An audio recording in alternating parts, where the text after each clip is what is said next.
ಭಾರತ ಮತ್ತು ಜಿಂಬಾಬ್ವೆ ನಡುವಿನ ಸರಣಿಯ ಎರಡನೇ ಟಿ20 ಪಂದ್ಯ ನಡೆಯಲಿದ್ದು ಸರಣಿ ಕೈವಶ ಮಾಡಿಕೊಳ್ಳಲು ಭಾರತ ರೆಡಿಯಾಗಿದೆ.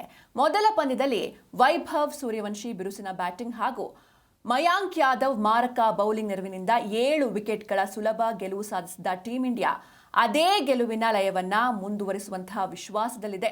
ಶ್ರೇಯಸ್ ಅಯ್ಯರ್ ನಾಯಕತ್ವದ ಭಾರತೀಯ ಪಡೆ ಇಂದಿನ ಪಂದ್ಯದಲ್ಲೂ ಕೂಡ ಜಯಬೇರಿಯನ್ನ ಬಾರಿಸಿ ಇನ್ನೂ ಒಂದು ಪಂದ್ಯ ಬಾಕಿ ಇರುವಂತೆಯೇ ಸರಣಿಯನ್ನ ವಶಪಡಿಸಿಕೊಳ್ಳಲು ಭಾರೀ ರಣತಂತ್ರ ರೂಪಿಸಿದೆ.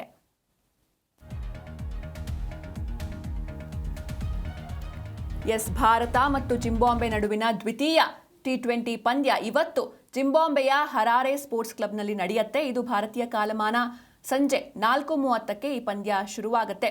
ಶ್ರೇಯಸ್ ಅಯ್ಯರ್ ನೇತೃತ್ವದ ಯುವ ಭಾರತ ತಂಡ ಮೊದಲ ಪಂದ್ಯದಲ್ಲಿ 7 ವಿಕೆಟ್ಗಳ ಭರ್ಜರಿ ಜಯವನ್ನು ಸಾಧಿಸಿ 1-0 ಮುನ್ನಡೆಯನ್ನ ಕಾಯ್ದುಕೊಂಡಿದೆ. ಇನ್ನು ಪ್ರಥಮ ಪಂದ್ಯದಲ್ಲಿ ಕೇವಲ 18 ಎಸೆತಗಳಲ್ಲಿ ಅರ್ಧ ಶತಕವನ್ನು ಸಿಡಿಸಿ ದಾಖಲೆ ಬರೆದ ಯುವ ಆಟಗಾರ ವೈಭವ್ ಸೂರ್ಯವಂಶಿ ಮೇಲೆ ಹೆಚ್ಚಿನ ನಿರೀಕ್ಷೆ ಇದೆ.